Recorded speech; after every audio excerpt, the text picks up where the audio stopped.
आपने ना ऐसी बहुत सारी हिंदी फ़िल्में देखी होंगी जिसमें या तो हीरो या फिर हीरोइन, पूरी फ़िल्म में ना उसको ये रहता है कि ये बंदी मुझे मिलनी चाहिए, या हीरोइन के लिए होता है कि ये ही इंसान मुझे मिलना चाहिए, और पूरी की पूरी एनर्जी ना उसी में लगा देते हैं, और एंड में होता क्या है कि वो उनको नहीं मिलते। जैसे कि फॉर एग्ज़ाम्पल अगर मैं जब वी मेट की बात करूँ, तो जो करीना कपूर, क्या नाम होता है उसका उसमें? गीत। गीत जो होती है वो जो उसका बॉयफ्रेंड होता है उसमें, मुझे उसका नाम नहीं याद आ रहा। तो उसको ये होता है कि बस मुझे यही चाहिए, चाहे जो कुछ भी हो मुझे यही चाहिए। मतलब सारी की सारी ना एनर्जी जो है ना उसने उसके ऊपर लगा रखी है। अब चाहे वो कैसा भी इंसान है, चाहे वो बिल्कुल बकवास इंसान है, लेकिन नहीं, मुझे तो वही चाहिए। हो सकता है कि भगवान आपको वो चीज़ इसलिए ना दे रहा हो कि आगे आपकी आने वाली ज़िंदगी में उससे कुछ अच्छा है आपके लिए। लेकिन नहीं, हमें तो मतलब कि वही इंसान चाहिए, चाहे वो दुनिया का सबसे वाहियात इंसान क्यों ना हो। क्योंकि हमने कुछ अपने ना ज़हन में चीज़ें बिठा ली, और उनके हिसाब से हमें ये लगता है कि नहीं, यही होना चाहिए, यही मिलना चाहिए। और अगर भगवान हमें वो नहीं दे रहा, तो हम भगवान से ना हमेशा शिकायत करते रहते हैं कि तूने ना मुझे ये इंसान नहीं दिया। उस इंसान के पीछे ना हम अपनी ज़िंदगी के कितने सारे साल बर्बाद कर देंगे। सब कुछ उथल-पुथल कर देंगे। क्यों? क्योंकि ना वो इंसान हमें नहीं मिला। तो जब हम इस तरह की एनर्जी में होते हैं ना, जहाँ पे कहने का मतलब है एक सारी की सारी एनर्जी ना हमने एक इंसान के ऊपर फ़ोकस कर दी 100%। तो जब ऐसा होता है ना कि अगर हमने सारी की सारी एनर्जी अपनी किसी भी एक इंसान के ऊपर फ़ोकस कर दी, तो हमारा जो यूनिवर्स के साथ कनेक्शन होता है ना, वो टूट जाता है। तो पता है होता क्या है साइंटिफिकली, जब हम इस तरह की थॉट्स सोचते हैं ना कि यार पता नहीं ये इंसान मुझे मिलेगा या नहीं मिलेगा, या फिर अगर ये इंसान मुझे नहीं मिला तो क्या होगा, या फिर ये इंसान मुझे छोड़ के तो नहीं चला जाएगा।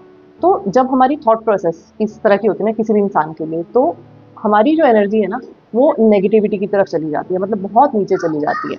और पता है होता क्या है, जब हमारी जो एनर्जी है वो बहुत लो होती है, तो हमारी कोई भी ख्वाहिशें या हमारी कोई भी विशेष जो हम चाहते हैं कि पूरी हो जाए, वो इस यूनिवर्स में जाती ही नहीं है, क्योंकि बहुत लो वाइब्रेशन हो जाती है हमारी। और यही गलती हम करते हैं। तो ना मैं इस चीज़ को ना आपको और एक एग्जांपल देके समझाने की कोशिश करती हूँ। जैसे कि मान लो कि मुझे कोई फ़ोन पसंद आ गया, मान लो कि वो 30,000 रुपए का है, और मुझे तो वो पसंद आ गया, मतलब चाहे अब वो कैसा भी है। चाहे हो सकता है कि वो 10 में से 8 लोगों को पसंद ना आए, पर वो मुझे पसंद आ गया। ठीक है? और मुझे ना यही थॉट रहेगी कि यार ये मुझे लेना है। कैसे मिलेगा मुझे ये? क्या करूँ मैं कि जो ये फ़ोन मुझे मिल जाए? या ये क्यों नहीं मिल रहा है यार? क्यों नहीं आ रहा मेरे पास ये? मतलब वही नेगेटिव टॉक आ रही है ना? उस चीज़ के साथ। तो क्या होगा, हम ये नहीं सोचते कि हम एफर्ट्स पे अगर सिर्फ अपने ध्यान देना कि हाँ, अगर मुझे वो फ़ोन चाहिए तो मुझे 30,000 रुपए चाहिए, ठीक है, मिल जाएगा तो बहुत अच्छी बात है, लेकिन नहीं मिलेगा ना तो भी कोई बात नहीं। हो सकता है आगे भगवान ने मेरे लिए कोई उससे और अच्छा फ़ोन सोच के रखा हो कि जो मुझे मिलने वाला हो, बट नहीं, हम उसी नेगेटिविटी में हम जीना चाहते हैं कि नहीं मुझे यही चाहिए। मतलब कि जैसे कि दुनिया खत्म हो जाएगी अगर वो चीज़ मुझे नहीं मिलेगी तो। तो जब हम ये सारी चीज़ें कर रहे होते हैं ना, तो ये चेज़ कर रहे हैं हम किसी भी चीज़ को, कि मतलब किसी भी तरीके से ना वो चीज़ हमें मिल जाए। और जब हम चेज़ करते हैं किसी चीज़ को, तो हमारी एनर्जी जो होती है वो डाउटफुल एनर्जी होती है, वो फ़ियर वाली एनर्जी होती है, वो इनसिक्योरिटी वाली एनर्जी होती है। और जैसे कि मैं हमेशा बोलती रहती हूँ अपनी वीडियोज़ में भी कि ये सारी लोअर एनर्जी है, लोअर लेवल ऑफ फ्रीक्वेंसी है ये सारी। और जब हम किसी भी चीज़ के पीछे पड़ते हैं इन लोअर लेवल की फ्रीक्वेंसी से, तो अगेन आपको वो चीज़ जो है वो बहुत हायर चांसेस है कि वो नहीं मिलेगी, अनलेस अगर आपको मैनिफेस्ट करना आ जाए चीज़ों को, तो वो फिर एक अलग स्टोरी है कि मैनिफेस्ट अगर आप करो, तो मैनिफेस्ट में हमारी जो एनर्जी होती है ना वो पॉजिटिव होती है। उसमें हम ये सोचते हैं कि ये चीज़ मुझे मिल गई है, ये मेरे पास ही है, तो that is a kind of positive energy. But जब हम किसी चीज़ के पीछे पड़ जाते हैं, जब हम किसी चीज़ को ये सोचते हैं कि ये ही चाहिए मुझे और दुनिया में ना कुछ है ही नहीं इसके अलावा, तो उस केस में वो जो चीज़ है उससे ना हमारा जो डिस्टेंस है ना वो हम क्रिएट कर लेते हैं, ऐसा कर करके। तो देखो, एक बहुत बड़ा फैक्ट जो है ना लाइफ का, वो पता है क्या है? होना वही है जो होगा। मतलब कि जो मेरी किस्मत में लिखा है ना मिलेगा वही। लेकिन मेरा फ़र्ज़ सिर्फ़ इतना है कि मैं अपना काम करूँ। अगर मुझे कोई चीज़ चाहिए भी ना, तो मैं उसके पीछे पागल ना हो जाऊँ कि अगर मुझे ये चीज़ ना मिली तो पता नहीं क्या हो जाएगा, जैसे कि दुनिया खत्म हो जाएगी। हाँ, ठीक है, मुझे ये चीज़ पसंद है, मैं इसके लिए कोशिश भी कर रही हूँ कि मुझे ये चीज़ मिल जाए। अगर वो चीज़ कोशिश करने के बाद भी नहीं मिलती है ना, तो फिर हमें ना रिलैक्स होके ना बैठ जाना चाहिए, मतलब कि आराम से बैठ जाओ, और फिर ये समझना चाहिए कि अब जो भी कुछ मेरी ज़िंदगी में होगा या जो भी कुछ मुझे मिलेगा, वो भगवान की मर्ज़ी है, और उस चीज़ को ना भगवान का ना प्रसाद समझ के हमें एक्सेप्ट कर लेना चाहिए। तो देखो, हमारा काम क्या होना चाहिए? हमारा काम ये होना चाहिए कि अगर हम किसी चीज़ को चाहते हैं अपनी ज़िंदगी में, चाहे वो कोई रिश्ता है, चाहे वो कोई चीज़ है, तो एक दायरे में रह के हमें एफ़र्ट्स करने चाहिए उस चीज़ के लिए। ऐसा नहीं होना चाहिए कि हम पागलपंती की हद तक पहुँच जाएँ, और फिर जब वो चीज़ हमें नहीं मिलती है, क्योंकि मैंने जैसे कि आपको बोला कि जब हम बहुत एक्सट्रीम एनर्जी किसी के ऊपर लगा देते हैं ना, तो वो चीज़ को ना हम जब चेज़ कर रहे होते हैं, तो वो रिपेल करती है हमसे, वो अट्रैक्ट नहीं होती हमसे।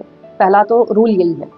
तो अगर हम एक दायरे में रह के एफर्ट्स लगाते रहेंगे, और हमें ऐसा लगेगा कि ठीक है, नहीं हो रहा है, अब नहीं चीज़ें वर्कआउट हो रही है, तो अब सिट बैक एंड रिलैक्स। ठीक है, देखते हैं भगवान में आगे क्या लिखा हुआ है, भगवान क्या चाहता है हमारे लिए। एट टाइम्स यही होता है कि जिस इंसान को देख के या जिस चीज़ को हमें देख के ऐसा लग रहा होता है ना कि अगर ये मेरी ज़िंदगी में नहीं आई ये चीज़ या ये इंसान, तो मेरी ज़िंदगी का तो कोई मतलब ही नहीं है। होता ये है क्योंकि हमें तो फ्यूचर पता नहीं है, हम तो फ्यूचर अपना देख नहीं सकते हैं।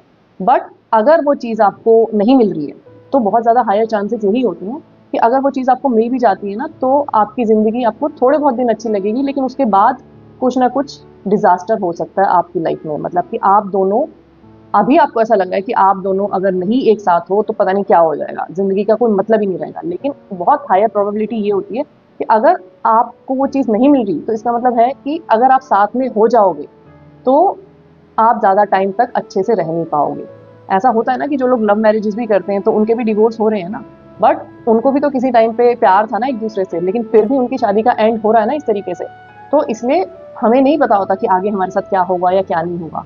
लेकिन भगवान को सब पता होता है कि अगर ये चीज़ मैं इसको दे दूँगा, तो आगे इसकी जो ज़िंदगी है ना, उसका हश्र जो है वो और बुरा हो जाएगा। इस वजह से वो चीज़ नहीं मिल रही होती है हमें कई बार। लेकिन हम पहली बात तो उस चीज़ का गुस्सा करते रहते हैं हमेशा भगवान से कि तूने मुझे ये चीज़ नहीं दी, तूने मुझे ये चीज़ नहीं दी, तो अब तो मैंने ज़िंदगी जीनी ही नहीं है, अब तो सब कुछ बेकार है मेरे लिए। और उस चक्कर में हम अपनी ज़िंदगी के बहुत सारे जो कीमती साल होते हैं ना, वो खराब कर देते हैं।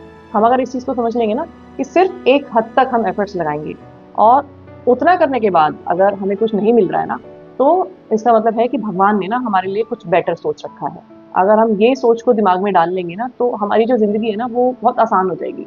और ये जो बहुत ज़्यादा नेगेटिव एनर्जी हम क्रिएट करके रखते हैं, बहुत कंप्लेनिंग एनर्जी हम रखते हैं, भगवान से बहुत ज़्यादा हम शिकायतें रखते हैं, लेकिन उसी साइड पे हम ये नहीं सोचते कि जितनी सारी चीज़ें भगवान ने हमें दे रखी है ना, उसका शुक्रिया अदा नहीं करते हम। मतलब शिकायतें तो बड़ी जल्दी से कर देते हैं, लेकिन जहाँ पे शुक्रिया अदा करने की बात आती है, वहाँ पे हम पीछे कदम हटा लेते हैं। मतलब कि हमें खाना मिल रहा है, हमारे सर के ऊपर एक छत है, ठीक है? हम जो है ना वो सड़क पे नहीं रह रहे हैं और इसी की तरह की बहुत सारी चीज़ें हैं जो हमारे साथ हो रही हैं। लेकिन हम उन सारी चीज़ों को ना नज़रअंदाज करते हैं। उन सारी चीज़ों के लिए कभी थैंक यू नहीं बोलेंगे हम भगवान को। लेकिन हाँ, जो एक चीज़ भगवान ने हमें नहीं दी है, उस चीज़ के लिए हम ज़रूर कंप्लेन करते रहेंगे, कॉन्टिन्यूअसली कंप्लेन करते रहेंगे और हमारी जो सेल्फ टॉक होगी ना वो यही होगी कि देख भगवान मैंने ना एक ही चीज़ माँगी थी तेरे से और तूने वो मुझे नहीं दी। तो अब जो है आधे लोग तो ऐसा भी बोल देते हैं कि अब मैं कभी भी मंदिर ही नहीं जाऊँगा या अब मैं तेरी कभी भी पूजा ही नहीं करूँगा।